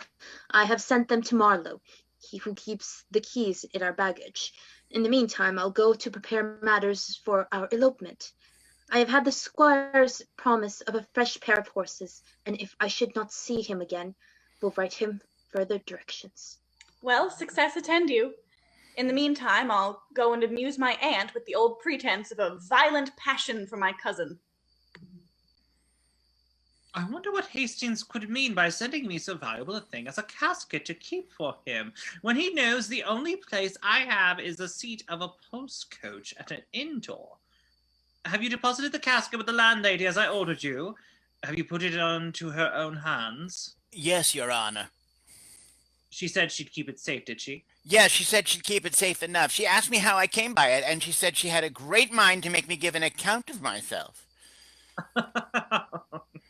Oh, they're safe, however. What an unaccountable set of beings we have got amongst. This little barmaid, though, runs in my head most strangely, and drives out the absurdities of the rest of the family. She's mine. She must be mine. Or I'm greatly mistaken. Bless me, I quite forgot to tell her that I intended to prepare at the bottom of the garden. Marlowe here and in spirits too. Ah, give me joy, George. Crown me, shadow me with laurels. Well, George, after all, we modest fellows don't want for success among the women. Some women, you mean? But what success has your honor's modesty been crowned with now, that it grows so insolent upon us? Didn't you see the tempting, brisk, lovely little thing that runs about the house with a bunch of keys on its girdle? Well, and what then?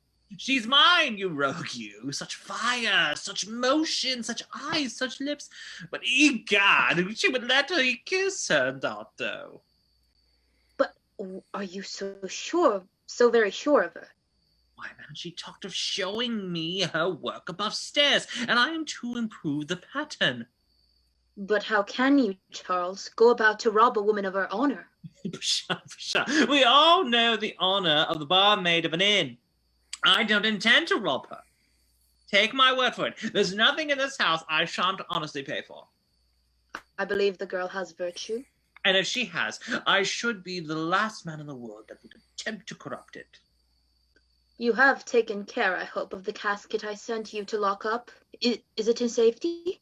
Yes, it's safe enough. I've taken care of it. But how could you think the seat of a post-coach at an inn door a place of safety? Ah, numbskull. I have taken better precautions for you than you did for yourself. I have... What? I have sent it to the landlady to keep for you. To the landlady? The landlady. You did? I did. She's to be answerable for its forthcoming, you know. Yes, she'll bring it forth and with a witness. Wasn't I right? I believe you allow that I acted prudently upon this occasion. He must not see my uneasiness. You seem a little disconnected, though, methinks. Sure nothing has happened? No, nothing. Never was in better spirits in all my life, and so you left it with the landlady, who no doubt very readily undertook the charge. Rather too readily. She not only kept the casket, but through her great precaution, as going to keep the messenger too. They're safe, however. As a guinea in a miser's purse. So now all hopes of fortune are at an end, and we must set off without it. Well, Charles, I'll leave you to your meditations on the pretty barmaid, and may you be successful for yourself as you've been for me. Thank you, George. I ask no more. I no longer know my own house. It's turned all topsy-turvy. His servant got drunk already. I'll bear it no longer, and yet, for respect for his father, I'll be calm. Mr. Marlowe, your servant. I'm your very humble servant. Sir, your humble servant. What's to be the wonder now?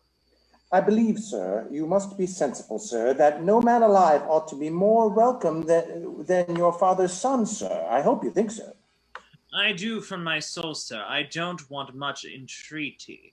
I generally make my father's son welcome wherever he goes. I believe you do from my soul, sir. But though I say nothing of your own conduct, that of your servants is insufferable.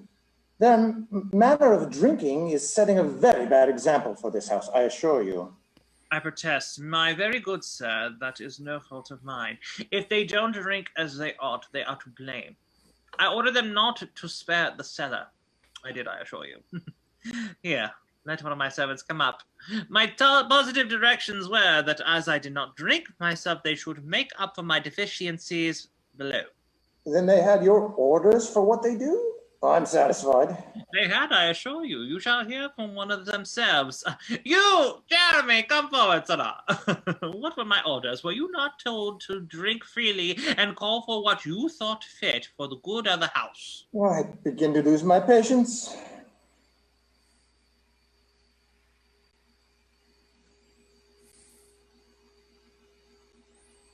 Please, your honor, liberty in Fleet Street forever. Though I'm but a servant, I'm as good as another man. I'll drink for no man before supper. So damn, good liquor will sit upon a good supper, but a good supper will not sit upon on my conscience, sir. You see, my old friend, the fellow is as drunk as he can possibly be. I don't know what you have more, unless you've had the poor devil soused in a beer barrel. Sounds will drive me distracted if I contain myself any longer. Mr. Marlowe, sir, I have submitted to your insolence for more than 4 hours, and I see no likelihood of it coming to an end. I'm now resolved to be master here, sir, and I desire that you and your drunken pack may leave my house directly. Leave your house? Ah, sure you jest, my good friend. What am I doing when I can please you? I tell you, sir, you don't please me, so I desire you'll leave my house. Sure you cannot be serious. At this time of night and such a night? You only mean to banter me. I tell you, sir, I'm serious. And now that my passions are aroused, I say this house is mine, sir. This house is mine, and I command you to leave it directly. A puddle in the storm. I shan't stir a step, I assure you. This your house, fellow? It's my house. This is my house, mine, while I choose to stay. What right have you to bid leave this house, sir? I never met in such impudence, curse me, never in my whole life before. All right, confound me, if ever I did.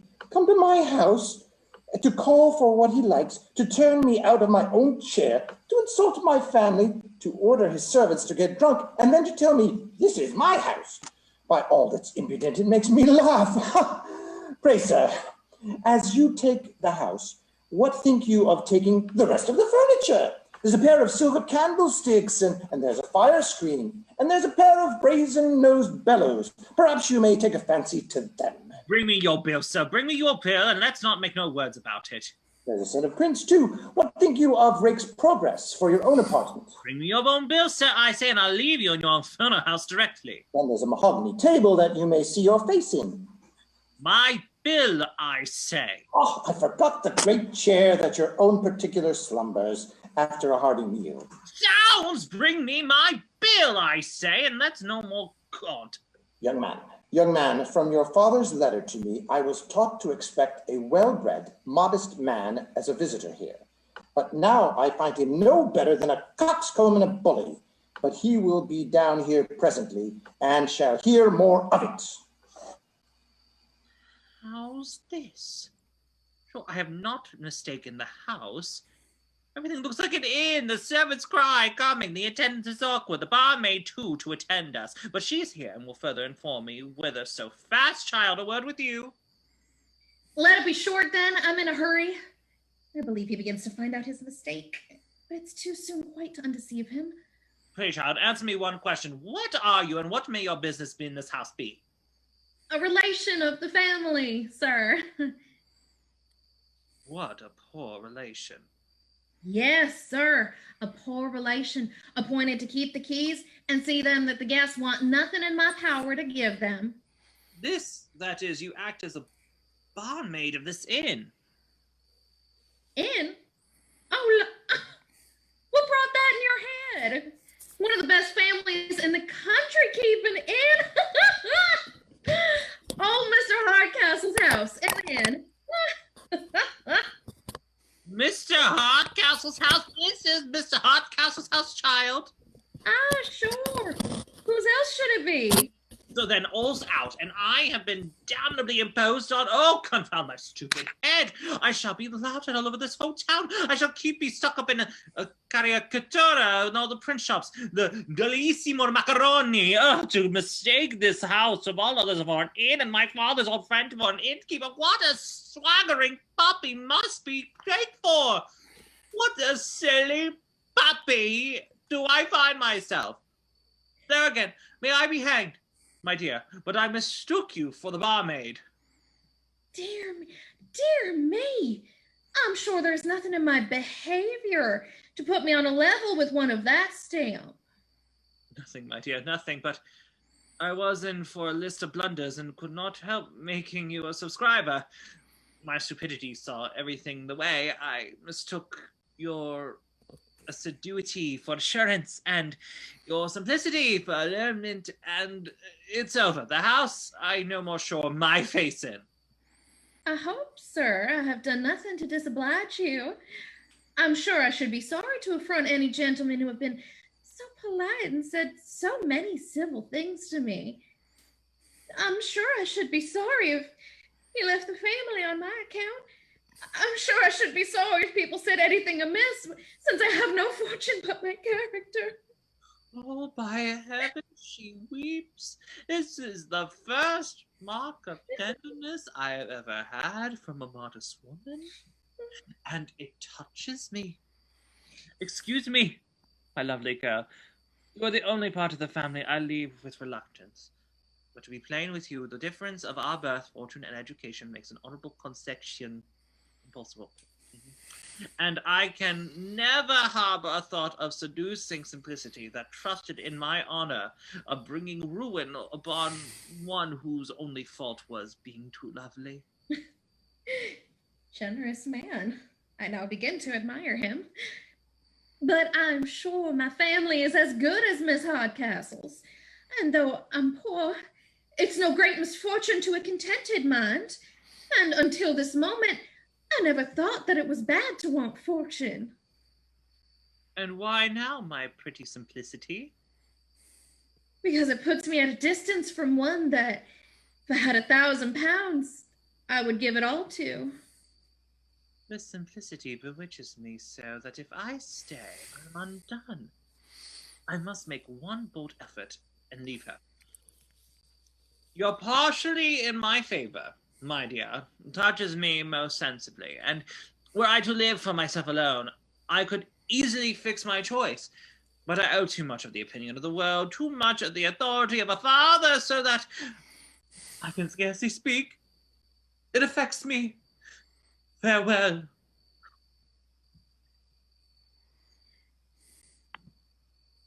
I never knew half his merit till now. He shall not go, if I have power or art to detain him.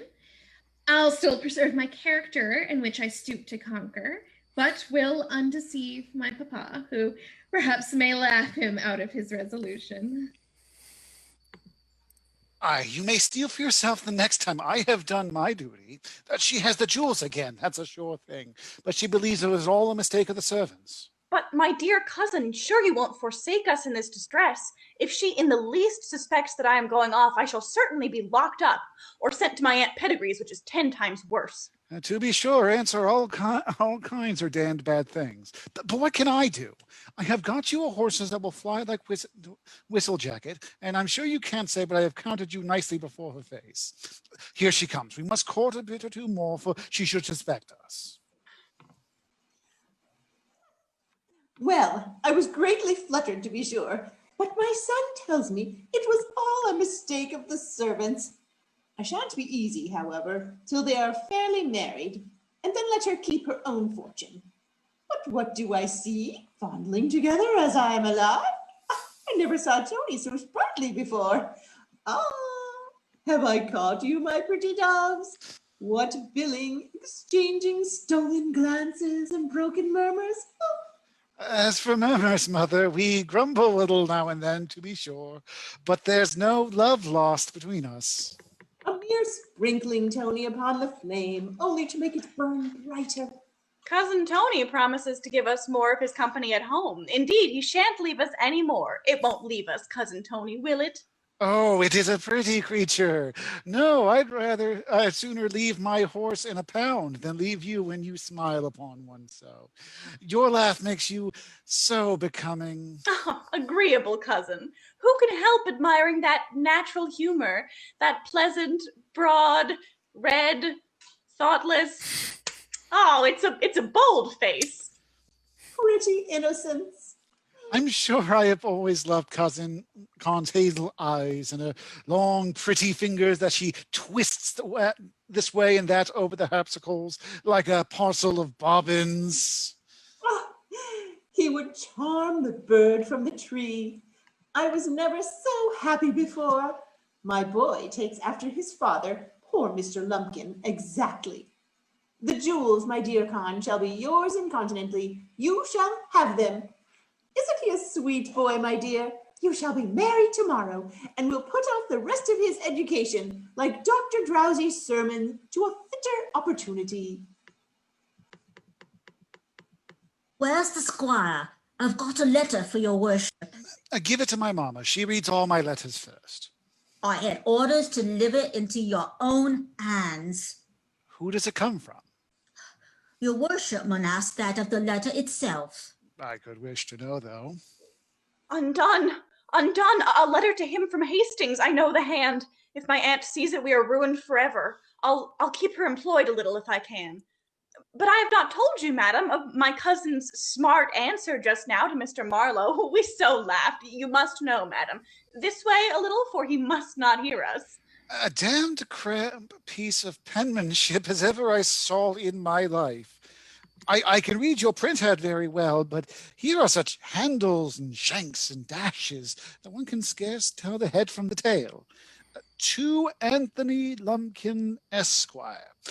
It's very odd. I can read the outside of my letters where my own name is well enough, but when I come to open it, it's all buzz. That's hard, very hard. For the inside of the letter is where always the cream of the correspondence. Oh, very well, very well. And so my son was too hard for the philosopher. Yes, madam, but you must hear the rest, madam. A little more this way, or he may hear us. You'll hear how he puzzled him again. He seems strangely puzzled now. Himself, methinks. Damned up and down hand as if it was disguised in liquor. Dear sir, aye, that's that. Then there's an M and a T and an S, but whether the next be an izzard or an R, confound me, I cannot tell. What's that, my dear? Can I give you any assistance? Pray, aunt, let me read it. Nobody reads a cramp hand better than I. Do you know who it is from? Can't tell except from Dick Ginger the feeder. Aye, so it is. Dear Squire, hoping that you're in health as I am at this present, the gentleman of the Shake Bag Club has cut the gentleman of Goose Green quite out of feather. The odds, odd battle, long fighting, here, it's all about cocks and fighting. It's of no consequence. Here, put it up. But I tell you, it's of all the consequence in the world. I would not lose the rest of it for a guinea. Here, mother, you make it out. Of no consequence. How's this?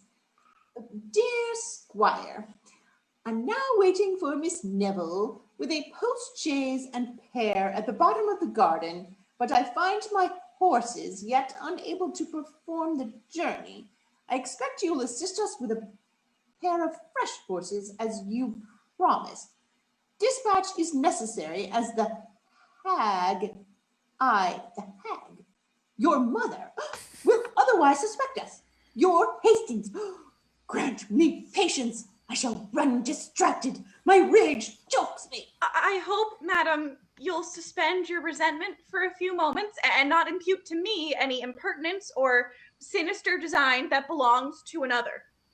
Fine spoken, madam. You are most miraculously polite and engaging, and quite the very pink of courtesy and circumspection, madam. And you great ill-fashioned oaf, with scarce sense enough to keep your mouth shut. Were you too joined against me? But I'll defeat all your plots in a moment. As for you, madam, since you have got a pair of fresh horses ready, it would be cruel to disappoint them. So, if you please, instead of running away with your spark, prepare this very moment to run off with me. Your old Aunt Pedigree will keep you secure, I'll warrant me. You too, sir, may mount your horse and guard us upon the way. Here, Thomas, Roger, Diggory. I'll show you that I wish you better than you do yourselves. So now I'm completely ruined. Aye, that's a sure thing. What better could be expected from being connected with such a stupid fool? And after all the nods and signs I made him? By the laws, miss, it was your own cleverness and not my stupidity that did your business. You were so nice and so busy with your shake bags and goose greens that I thought you could never be making believe.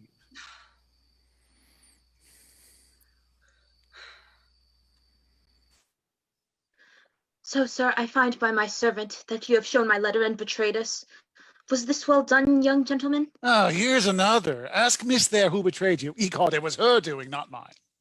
So I have been finely used here among you, rendered contemptible, driven into ill manners, despised, insulted, laughed at. Here's another. We shall have old Bedlam broke loose presently. And there, sir, is the gentleman to whom we all owe every obligation. What can I say to him, a mere boy, an idiot, whose ignorance and age are protection? A poor contemptible booby that would but disgrace correction. Yet with cunning and malice enough to make himself merry with all our embarrassments. An insensible cub. Replete with tricks and mischief. Damn, but I'll fight you both, one after the other, with baskets. As for him, he's below resentment. But your conduct, Mr. Hastings, requires an explanation. You knew of my mistakes, yet would not undeceive me. Tortured as I am with my own disappointment, is this the time for explanations? It is not friendly, Mr. Marlowe. But, sir... Mr. Marlowe, we never kept on your mistake till it was too late to undeceive you. My mistress desires you'll get ready immediately, madam. The horses are putting to. Your hat and things are in the next room. We're to go 30 miles before morning. Well, I'll come presently. Was it well done, sir, to assist in rendering me ridiculous? To hang me out for the scorn of all my acquaintances? Depend upon it, sir, I shall expect an explanation. Was it well done, sir, if you're upon that subject to deliver that I entrusted to yourself to care for another, sir? Mr. Hastings, Mr. Marlowe, why will you increase my distress by this groundless dispute? I implore you, I entreat you. Your cloak, madam. My mistress is impatient. I come. Pray, be pacified. If I leave you thus, I shall die with apprehension. Your fan muffs and gloves, madam. The horses are waiting.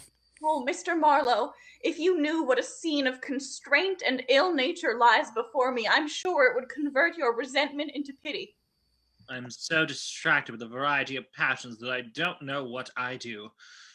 Forgive me, madam. George, forgive me. You know my hasty temper and should not exasperate it. The torture of my situation is my only excuse.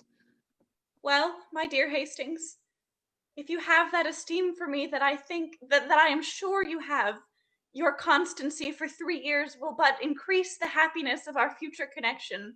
If Miss Neville! Constance! Why, Constance, I say! I'm coming! Well, constancy, remember, constancy is the word.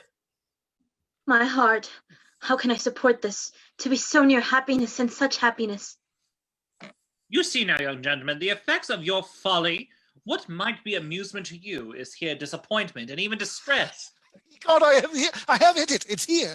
Your hands. Yours and yours, my poor sulky. My boot, meet me 2 hours hence at the bottom of the garden, and if you don't find Tony Lumpkin a more good-natured fellow than you thought, well, I'll give you leave to my best horse and bet Bouncer into the bargain. Come along. My boot, ho! You saw the old lady and Miss Neville drive off, you say? Yes, Your Honor. They went off in a post-coach, and the young squire went on horseback. They're 30 miles off by this time. Then all my hopes are over. Yes, sir. Old Sir Charles has arrived. He and the old gentleman of the house have been laughing at Mr. Marlowe's mistake this half hour. They're coming this way.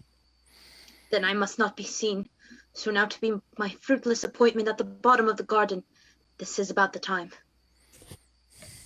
The peremptory tone in which he sent forth his sublime commands. And the reserve with which I suppose he treated all your advances. And yet he might have seen something in me above a common innkeeper, too. Yes, Dick, but he mistook you for an uncommon innkeeper.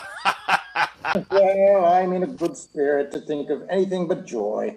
Yes, my dear friend, this union of our families will make our personal friendships hereditary. And though my daughter's fortune is but small... Why, Dick, will you talk of fortune to me? My son is possessed of more than a competence already, and can want nothing but a good and virtuous girl to share his happiness and increase it. If they like each other, as you say they do... Yes, man, I tell you, they do like each other. My daughter is as good as told me. Well, but girls are apt to flatter themselves, you know. I saw him grasp her hand in the warmest manner myself. And here he comes, to put you out of your ifs, I warned him. I come, sir, once more to ask pardon for my strange conduct. I can scarce reflect on my insolence without confusion. Tut, boy, a trifle. You take it too gravely. An hour or two laughing with my daughter will set all to rights again.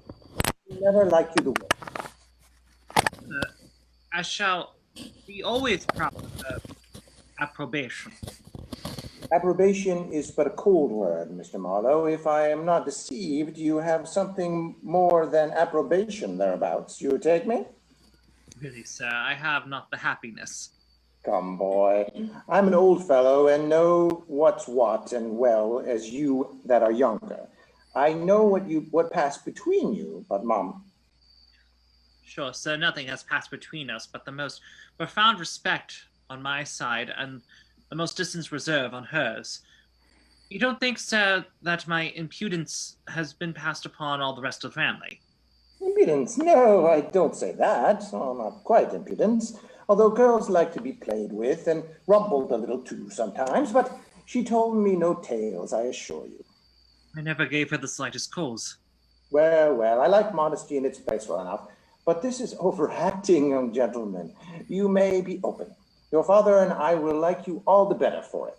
May I die, sir, if I ever... I tell you, she don't dislike you, and as I'm sure you like her. Dear sir, I protest, sir, I see no reason why you should not be joined as fast as the parson can tie you.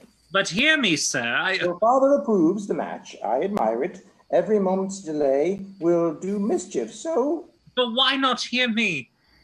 By all that's just and true, I never gave Miss Hardcastle the slightest mark of my attachment, or even the most distant hint of suspect of me affection. And what one interview, and that was formal and modest and uninteresting. The fellow's former modest impudence is beyond bearing. And you never grasped her hand or made any protestations. Heaven is my witness. I came down in obedience to your commands. I saw the lady without emotion and parted without reluctance. I hope you'll exact no farther proofs of my duty, nor prevent me from leaving a house in which I suffer so many mortifications. I'm astonished at the air of sincerity with which he parted. I'm astonished at the deliberate intrepidity of his assurance. I dare pledge my life and honor upon his truth. Here comes my daughter, and I would stake my happiness upon her veracity.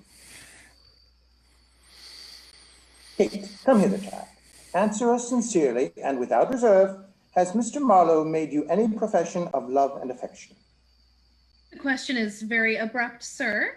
But since you require unreserved sincerity, I think he has. You see? And pray, madam, have you and my son had more than one interview? Yes, sir, several. You see? But did he profess any attachment? A lasting one.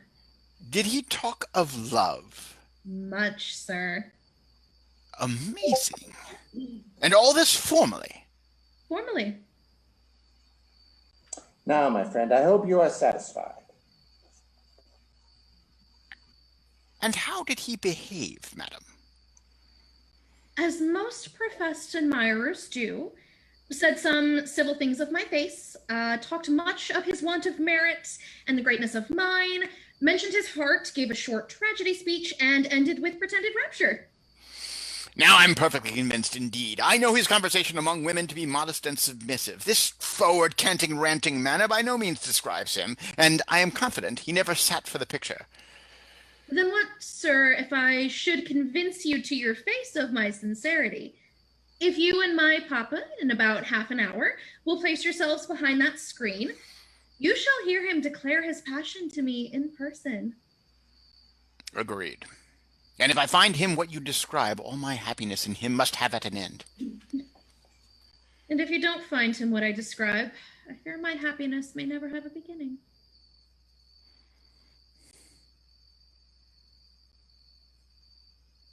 What an idiot I am to wait here for a fellow who probably takes a delight in mortifying me. He never intended to be punctual, and I'll wait no longer. What do I see? It is he, and perhaps with news of my Constance. My honest squire, I now find you a man of your word. This looks like friendship. I am your friend and the best you have in the world, if you knew but all. This riding by night, by the by, is cursedly tiresome. It has shook me worse than the basket of a stagecoach. But how? Where did you leave your fellow travelers? Are they in safety? 5 and 20 miles is in 2.5 is no such bad driving. The poor beasts have smoked for it. Rabbit me, but I'd rather ride 40 miles after a fox than 10 with such vomit. Well, but where have you left the ladies? I die with impatience. Left them? Where should I leave them but where I found them? This is a riddle. Riddle me this, then. What's that goes round the house and never touches the house? I'm still astray. Why, that's it, man. I have led them astray. By jingo, there's not a pond or slough within 5 miles of the place, but that they can tell the taste of. I understand. You took them in a round while they supposed themselves going forward, and so you have at last brought them home again. You shall hear. I first took them down Featherbed Lane, where we were struck fast in the mud. I then rattled them crack over the stones of Up and Down Hill. I then introduced them to the gibbet on Heavy Heath, and from there, with them circumbendibus, I fairly lodged them in the horse pond at the bottom of the garden. By no accident, I hope. Oh, no. Only Mother is confoundedly frightened. She thinks herself 40 miles off. She's sick of the journey, and the cattle can scarce crawl. So if your own horses be ready, you may whip off with cousin, and I'll be bound that no soul here can budge a foot to follow you. Oh, my dear friend, how can I be so grateful? Aye, now it's dear friend, noble squire. Just now it was all idiot cub and run me through the crust. Damn your way of fighting, I say. After we take a knock in this part of the country, we kiss and be friends. But if you had run me through the guts, then I should be dead, and you might go kiss the hangman. The rebuke is just, but I must hasten to relieve Miss Nibble. If you keep the old lady employed, I promise to take care of the young one. Never fear me. Here she comes. Vanish. She's gone from the pond and draggled up to the waist like a mermaid. Oh, Tony, I'm killed, shook, battered to death. I shall never survive it. Oh, that last jolt that laid us against the quickset hedge has done my business. Alack, Mama, it was your own fault. You would be for running away by night without knowing 1 inch of the way. I wish we were at home again. I never met so many accidents in so short a journey. Drenched in the mud, overturned in a ditch, stuck fast in a slough, jolted to a jelly, and at last to lose our way.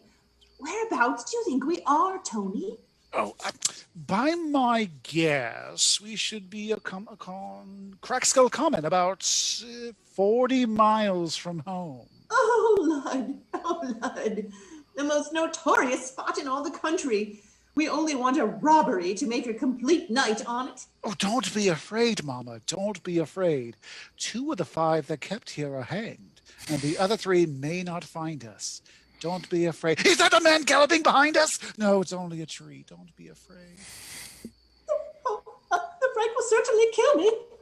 Do you see anything like a black hat moving along the thicket? Oh, death. Oh, no, it's only a cow. Don't be afraid, Mama. Don't be afraid. I'm alive, Tony. I see a man coming towards us. Oh, I'm sure on it. If he perceives us, we are undone. Father-in-law, by all that's unlucky, come to take one of his night walks. It's a highwayman with the pistols as long as my arm. A damned ill-looking fellow. Oh, good heavens, defend us. He approaches. Do you hide yourself in the thicket and leave me to manage him. If there be any danger, I'll cough and cry hem. When I cough, be sure to keep close. I'm mistaken, or I heard voices of people in want of help. Oh, Tony, is that you? I did not expect you back so soon. Are your mother and her charge in safety? Very safe, sir, at my Aunt Pedigree's. Oh, death, I find there's danger. 40 miles in 3 hours. Sure, that's too much, my youngster. Stout horses and willing minds make short journeys, as they say. Sure he'll do the dear boy no harm. But I heard a voice here. I should be glad to know from whence it came. It was I, sir, talking to myself, sir. I was saying that 40 miles in 4 hours was very good timing, as it was sure it was. I've got a sort of cold by being out in the air. We'll go in, if you please. But if you talk to yourself, you did not answer yourself. I'm certain I heard 2 voices, and I am resolved to find the other out. Oh, he's coming to find me out. Oh. What do you need you go, sir, if I tell you? I'll lay down my life for the truth. I'll tell you all, sir. I tell you I will not be detained. I insist on seeing. It is vain to expect I'll believe now. Oh, Lord, he'll murder my poor boy, my darling. Here, good gentlemen, whet your rage upon me. Take my money, my life, but spare that young gentleman. Spare my child. If you have any mercy. My wife, as I'm a Christian. From whence could she come? Or what does she mean? Take compassion on us, good highwaymen. Take our money, our watches, all we have, but spare our lives. We will never bring you to justice. Indeed, we won't, good Mr. Highwayman. I believe the woman's out of her senses. What, Dorothy? Don't you know me? Mr. Hardcastle, as I'm alive. My fears blinded me. But who, my dear, could have expected to meet you here in this frightful place, so far from home? What has brought you to follow us? Sure, Dorothy, you have not lost your wits. So far from home when you're within 40 yards of your own door? This is one of your old tricks, you graceless rogue, you. Now, don't know the gate and the mulberry tree? And don't you remember the horse pond, my dear? Yes, I shall remember the horse pond as long as I live. I have caught my death in it. And it is to you, you graceless varlet, I owe all this. I'll teach you to abuse your mother, I will. Ecod, mother, all the parish says you have spoiled me, and now you may take the fruits on. I'll spoil you, I will. There's morality, however, in his reply. My dear Constance, why will you deliver thus? If we delay a moment, all is lost forever. Pluck up a little resolution, and we shall soon be out of the reach of her malignity. I find it impossible. My spirits are so sunk with the agitations I have suffered that I am unable to face any new danger. 2 or 3 years' patience will at last crown us with happiness. Such a tedious delay is worse than inconstancy. Let us fly, my chamber. Let us date our happiness from this very moment. Perish fortune, love and constant will increase when we possess much a monarch's review. Let me prevail. No, Mr. Hastings, no. Prudence once more comes to my relief, and I will obey its dictates. In the moment of passion, fortune may be despised, but it ever produces a lasting repentance. I'm resolved to apply to Mr. Hardcastle's compassion and justice for redress. But though he had the will, he has not the power to relieve you. But he has influence, and upon that I am resolved to rely. I have no hopes, but since you persist, I must reluctantly obey you. What a situation am I in? If what you say appears, I shall then find a guilty son. If what he says be true, I shall then lose one that of all others I most wished for a daughter. I am proud of your approbation, and to show I merit it, if you place yourselves as I directed, you shall hear his explicit declaration. But here he comes. I'll to your father and keep him to the appointment. Though prepared for setting out, I come once more to take leave, nor did I to this moment know the pain I feel in the separation. I believe sufferings cannot be very great, sir, when you can so easily remove.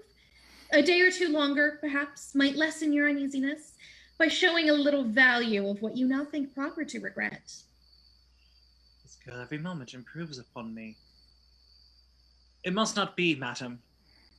I have already trifled too long with my heart. My pride begins to submit to my passion. The disparity of education and fortune, the anger of a parent, and the contempt of my equals begin to lose their weight, and nothing can restore me to myself but this painful effort of resolution. Then go, sir. I'll urge nothing more to detain you. Though my family be as good as hers, you came down to visit, and my education, I hope not inferior. What are these advantages without equal affluence? I must remain contented with the slight approbation of imputed merit. I must have only the mockery of your addresses, while all your serious aims are fixed on fortune. Here, behind the screen. I make no noise. I'll engage my Kate. Covers him with confusion at last. My heavens, madam, fortune has ever my smallest consideration. Your beauty at first caught my eye, for who could see that without emotion? But every moment that I converse with you steals in some new grace, heightens the picture, and gives it stronger expression. What at first seemed rustic plainness now appears refined simplicity.